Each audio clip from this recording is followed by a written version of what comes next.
नमस्कार, news on India में आपका स्वागत है। आपके साथ मैं धर्मराज सिंह। मुख्यमंत्री पुष्कर सिंह धामी ने आपदा प्रभावित चमोली जिले का दौरा किया है। सीएम यहां नारायण बगड़ ब्लॉक के डुंगरी गांव पहुंचे और आपदा पीड़ितों का दर्द जाना। सीएम ने बीते दिनों हुई भारी बारिश के कारण आई आपदा की चपेट में लापता लोगों के परिजनों से मुलाकात की, उन्हें सांत्वना दिया। इस मौके पर उनके साथ कैबिनेट मंत्री धन सिंह रावत और सतपाल महाराज भी मौजूद थे। मुख्यमंत्री ने आपदा पीड़ितों को राज्य सरकार की ओर से हर संभव सहायता का भरोसा दिया है।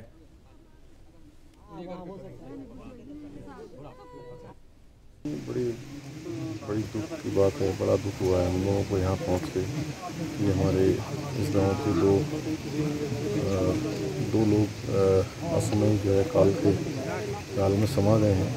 और 19 तारीख को जो आपदा आई थी उसमें दोनों लोग मलबे में दब गए हैं।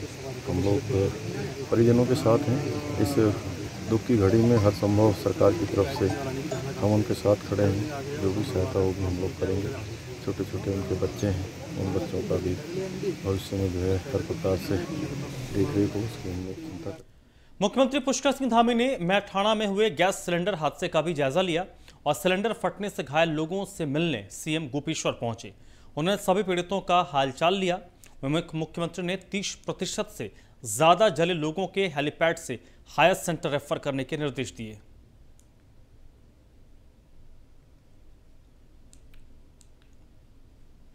मुख्यमंत्री पुष्कर सिंह धामी ने चमोली में आपदा से हुए नुकसान के संबंध में जिला सभागार में अधिकारियों के साथ समीक्षा बैठक की। इस दौरान मुख्यमंत्री ने जनपद में बंद सड़कों को जल्द खोलने के निर्देश दिए। साथ ही पेयजल और विद्युत आपूर्ति को बहाल करने को कहा है। इसके साथ ही सीएम ने आपदाग्रस्त इलाकों में स्वास्थ्य शिविर लगाने के निर्देश दिए। बैठक में सीएम धामी ने लोक निर्माण विभाग को नवंबर में जिले के सभी सड़कों को गड्ढा मुक्त करने का निर्देश दिया। इसके साथ ही मुख्यमंत्री ने अधिकारियों को चेताते हुए कहा है कि जनता से जुड़ी कोई भी शिकायत उनके पास पहुंचनी नहीं चाहिए, उसे जिले में ही सुलझा लिया जाना चाहिए। इस बैठक में मुख्यमंत्री के साथ पर्यटन मंत्री सतपाल महाराज और आपदा प्रबंधन मंत्री धन सिंह रावत भी मौजूद थे।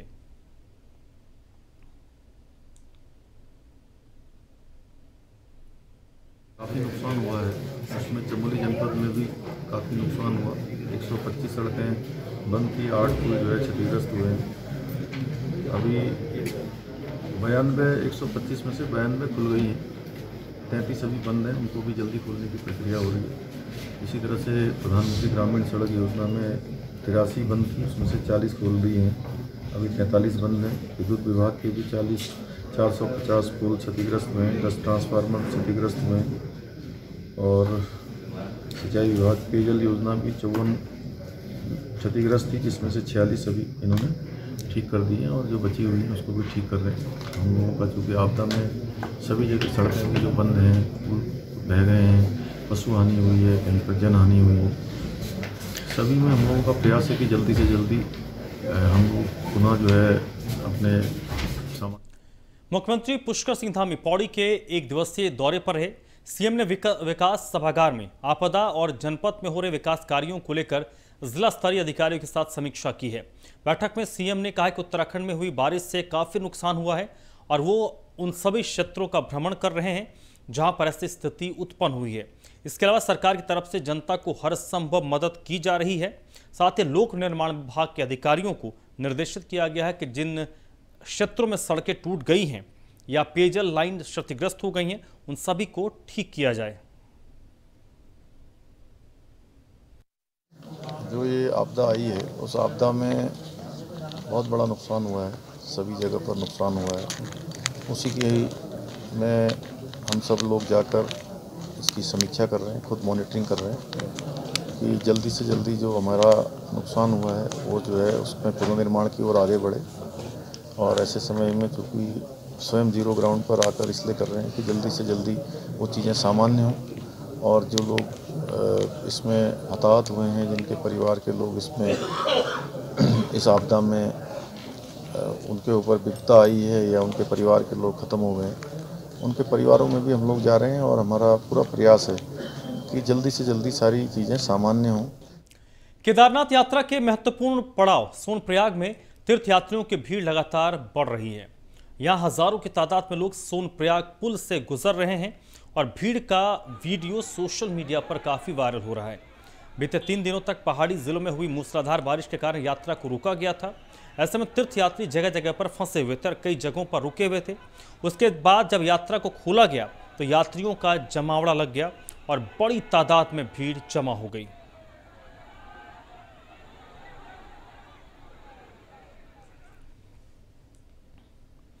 भारी बारिश ने देवभूमि में काफी तबाही मचाई। आपदा में अब तक 60 से अधिक लोगों की जान जा चुकी है। आपदा को लेकर कुमाऊं परिक्षेत्र के डीआईजी नीलेश आनंद ने न्यूज 1 इंडिया से बातचीत की है। आसमान से आई आफत में सबसे ज्यादा कहर कुमाऊं परिक्षेत्र में हुआ है। सबसे ज्यादा जो मौतें हैं, सबसे ज्यादा जो नुकसान है वो इसी क्षेत्र में हुआ है। और आखिर अब किस तरीके से सर्च ऑपरेशन चल रहे हैं, किस तरह से राहत बचाव कार्य किए जा रहे हैं, बात करने के लिए हमारे साथ डीआईजी नीलेश आनंद साहब हैं। सर, सबसे बड़ी बात यह है कि एक बड़ी प्राकृतिक आपदा है जो इस पूरे क्षेत्र में आई है। कैजुअलिटी भी हुई है, नुकसान भी बहुत हुआ है। किस तरीके से आप लोग अब जो है रिकवरी कर रहे हैं? ये अब तक जो है 63 डेथ कैजुअलिटी कुमाऊं पूरे परिक्षेत्र में पहुंच गई है, जिसमें सबसे ज़्यादा जो है नैनीताल में 34 की डेथ हो गई है अब तक के।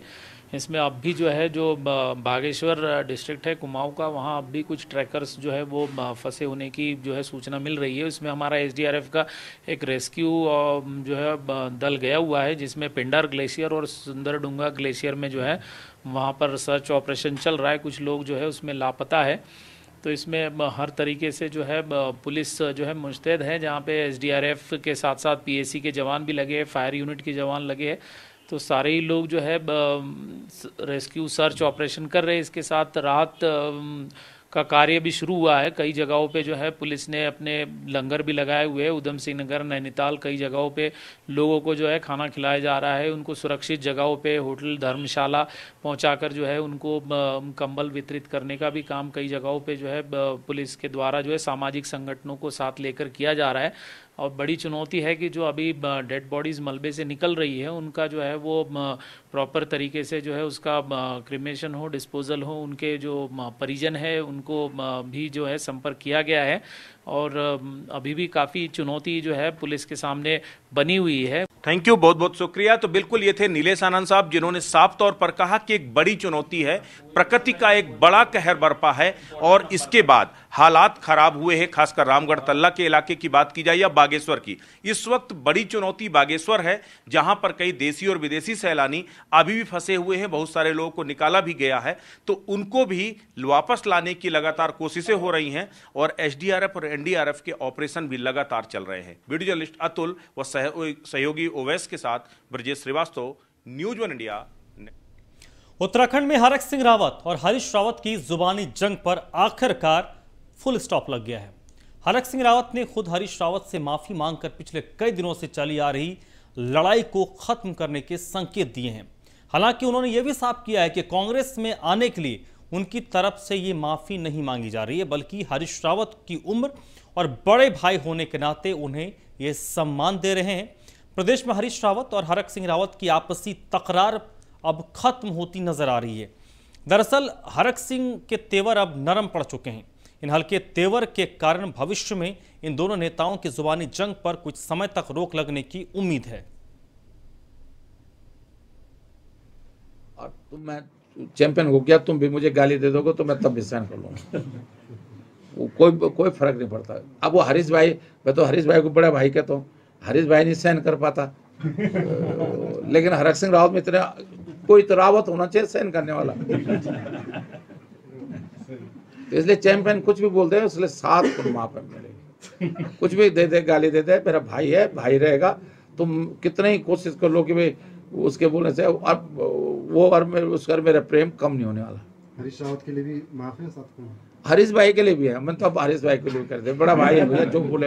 अब मैं हरीश भाई मुझे कुछ भी बोल दे, हरीश भाई आज मेरे चोर बोल दे, हरीश भाई मुझे अपराधी बोल दिया और कुछ भी बोल दे, मैं तो सब भगवान हरीश भाई के चरणों में जो है, हम तो उनके नतमस्तक हैं। बड़े भाई है, वो कुछ भी बोल सकते हैं, उनको सारे खून माफ होने के लिए। यही तो हरीश रावत चाह रहे थे कि आप माफी मांगे तब कांग्रेस में वापसी करेंगे।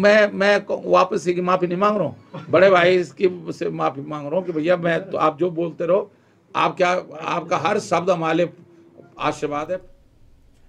कांग्रेस के राष्ट्रीय महासचिव हरीश रावत को पार्टी ने पंजाब प्रभारी के पद से हटा दिया है।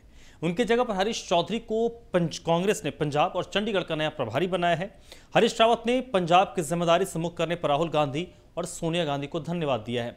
हरीश रावत को पंजाब और छत्तीसगढ़ के प्रभार से मुक्त किए जाने को लेकर उत्तराखंड कांग्रेस ने खुशी जताई है। वहीं बीजेपी ने हरीश रावत पर तंज कसा है कि हरीश रावत तो पंजाब में कांग्रेस को डुबो चुके हैं, अब उत्तराखंड में भी कांग्रेस की नैया डुबो देंगे। देहरादून में ओल्ड मसूरी रोड स्थित CSI में चलिए बढ़ते आगे। उत्तराखंड की हम बात कर रहे हैं, अब विधानसभा चुनाव की हम बात कर लेते हैं। उत्तराखंड में विधानसभा चुनाव को लेकर नेताओं का पार्टी बदलने का सिलसिला जारी है। इस बीच जागेश्वर से कांग्रेस के विधायक गोविंद सिंह कुंजवाल के बयान से प्रदेश की राजनीति में खलबली मच गई है। न्यूज़ 1 इंडिया से बातचीत करते हुए गोविंद सिंह कुंजवाल ने कहा है कि उत्तराखंड के 6 बीजेपी विधायक हमारे संपर्क में हैं और जल्द कांग्रेस में शामिल होंगे। क्या कुछ और भी कहा है गोविंद सिंह कुंजवाल ने, सुनवाते हैं आपको। उत्तराखंड में राजनीतिक हलचल तेज है। हमारे साथ बातचीत करने के लिए विधायक हैं, कांग्रेस के विधायक हैं गोविंद सिंह कुंजवाल जी। सर, आपने कुछ दिन पहले कहा था कि भारतीय जनता पार्टी के कुछ विधायक आपके संपर्क में, करीब करीब 6 विधायकों का आपने जिक्र किया था। कौन कौन से वो विधायक हैं, क्या कुछ कह रहे हैं वो? देखिए, मैंने संपर्क की बात कही थी और संपर्क में आज भी हैं। वो कांग्रेस में आना भी चाहते हैं और उचित समय पर हमारा केंद्रीय नेतृत्व तय करेगा कि उनको लिया जाए या नहीं लिया जाए। जो 6 नाम है, क्या आप उन नामों में से 1-2 नाम पे आप कुछ मुहर लगाना चाहेंगे? देखिए, नाम आपको बहुत जल्दी पता लग जाएगी। अगर वो आएंगे तब भी पता लगेगा, नहीं आएंगे तब हम बता देंगे। मेरे संपर्क में ये लोग थे। क्या वो लोग भारतीय जनता पार्टी से असंतुष्ट हैं अभी? हाँ, निश्चित रूप से असंतुष्ट हैं। अभी बताने में फिर वो तमाम प्रकार की गलतफहमियां भी हो जाती हैं, फिर रोकने का प्रयास कर लिया जाता है, लालच देने का प्रयास कर लिया जाता है। जो भारतीय जनता पार्टी की नीयत है, ये कोशिश की जाती है, जो आज तक होता रहा है। भारतीय जनता पार्टी के आने के बाद इस प्रदेश में सबसे बड़ा दल बदल कराने की उन्होंने कोशिश की है। सरकार को गिराया है और साथ में राष्ट्रपति शासन लगाया है।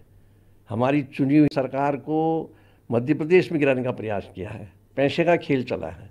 ये तमाम चीज़ें हैं लोकतंत्र में। उसको जो राजनीतिक लोग हैं, जो लोकतंत्र के में विश्वास रखते हैं, उन लोगों ने बहुत गहराई से इसको समझना चाहिए और समझ करके तभी निर्णय लेना चाहिए। वही काम हम लोग कर रहे हैं। उन 6 नामों में हरक सिंह और जो उमेश काऊ हैं, उनका भी नाम क्या शामिल हो सकता है? देखिए, नाम कोई भी हो सकते हैं, उसमें मैं नहीं कह सकता, लेकिन मैंने साफ कहा है 6 लोग मेरे संपर्क में भी आज भी हैं और आगे पीछे आपको पता लग जाएगा कि वो 6 नाम कौन थे और उनमें से बहुत से लोग आएंगे भी। मैं समझता हूँ 6 के 6 को भी आ सकते हैं। चलिए, नाम का जिक्र आप नहीं कर रहे हैं, ये तो बता दीजिए कब तक आ जाएंगे?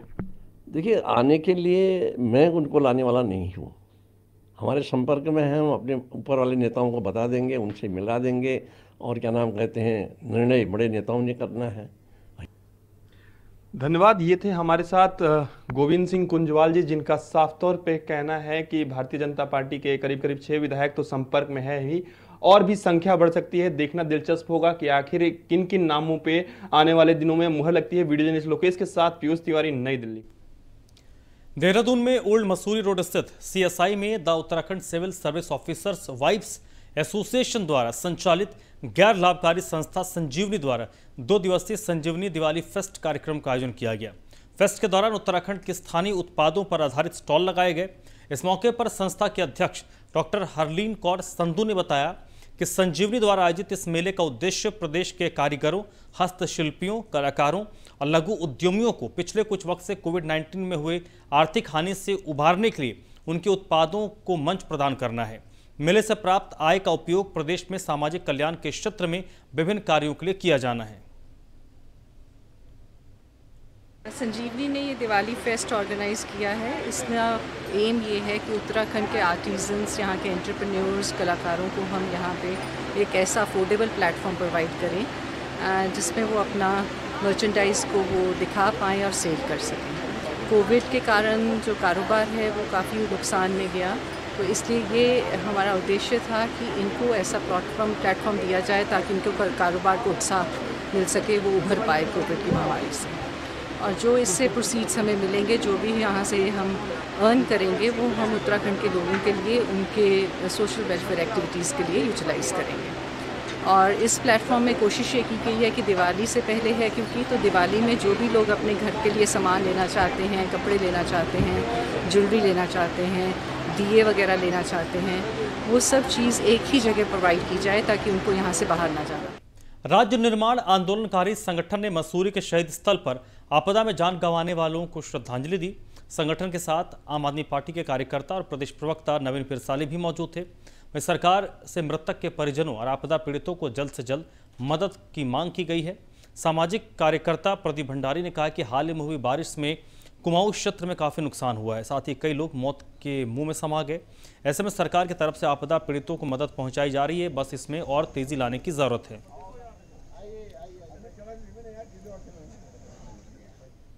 दुखद घटना घटी है अभी ये 2-3 दिन पहले।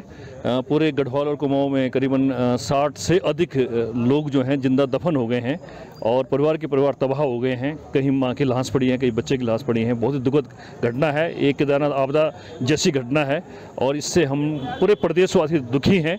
और आज यहाँ पर वही अपना दुख प्रकट करने और एक भगवान से प्रार्थना करने की जो मृतक आत्माएं हैं उन्हें जो है शांति प्रदान करे और जो परिवार उनके पीछे रह गए हैं उनको ताकत ईश्वर दे। पूरी जनता इस वक्त अतिवृष्टि के कारण आपदा से त्रस्त है, आपदा का सामना कर रही है। ऐसे में कई लोगों की जानें चली गई है। उन सभी मृतकों की आत्मा को भावपूर्ण श्रद्धांजलि देने के लिए आज आम आदमी पार्टी के कार्यकर्ता शहीद स्थल मसूरी में एकत्रित हुए। हमने अपनी भावपूर्ण श्रद्धांजलि उनके प्रति व्यक्त की और सरकार से आग्रह किया कि जो उनको मुआवजा देने की घोषणा सरकार ने की है वो जल्दी से जल्दी उनको दिया जाए और किसानों को इसमें भारी नुकसान हुआ है, किसानों के नुकसान का आकलन करते हुए उनको उचित मुआवजा दिया जाए, क्योंकि किसान इस कमर तोड़ महंगाई में पहले ही कृषि लागत मूल्य बढ़ गया है। ऐसे में वो अगली फसल कैसे खड़ी करेंगे इसकी हम सबको चिंता है। इस बुलेटिन में फिलहाल इतना ही।